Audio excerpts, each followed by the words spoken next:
Dana White on the future of Conor McGregor fighting again in the octagon. We were working on a fight for him at the end of the year, and he's just not ready. Listen, we're still in that. Conor might never fight again. Guy's got $100 million.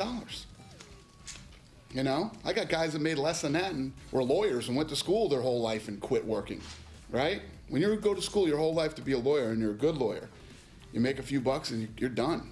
Guy's sitting home every day watching cartoons or whatever he's doing. I don't know. You know, Joe Silva doesn't work anymore. You know, these guys make money and that's it. I wonder what kind of cartoons retired lawyers watch.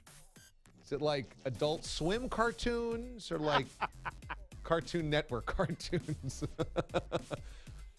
So this is kind of interesting because I think that there's a bit of a mental battle here being waged by Dana White.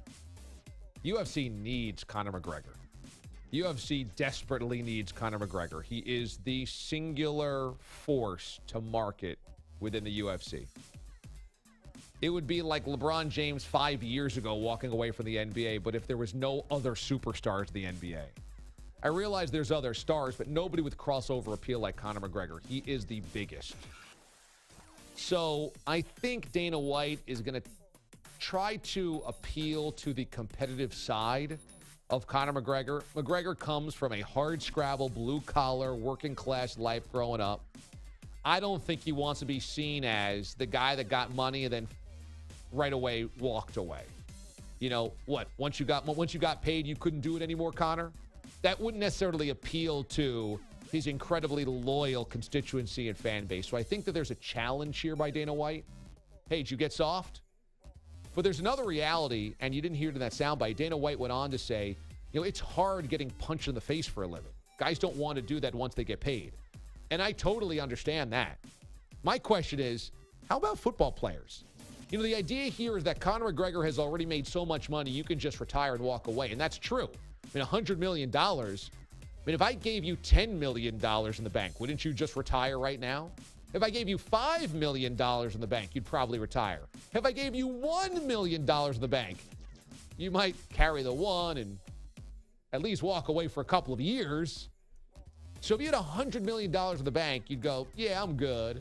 I didn't need to be punched in the face anymore. But players are competing. It's not like Tom Brady doesn't have $100 million in the bank. So there is a competitive spirit here that no matter how much money you have, some players simply need to be out there competing. And especially in football, maybe in baseball and basketball, not as physical. But in football, you're putting your brain and your life on the line, or at least your body on the line. What cost is it that would make that not worth it for you anymore? And now money is so big and you still have players playing. Now you have guys retiring early, obviously. But like for Tom Brady or Drew Brees or Peyton Manning, guys like Dwight Freeney playing into their 40s, what is the cost? And I guess that no matter how much money there is always going to be guys that still want to be out there competing. Because I thought about this going, yeah, that makes a lot of sense. I mean, why would you want to get your face beaten in if you've got all that money? But football players do it all the time. Not all of them, but a lot of them play and hold on for as long as humanly possible. Now, I realize it's not getting punched in the face, but it's not far from that.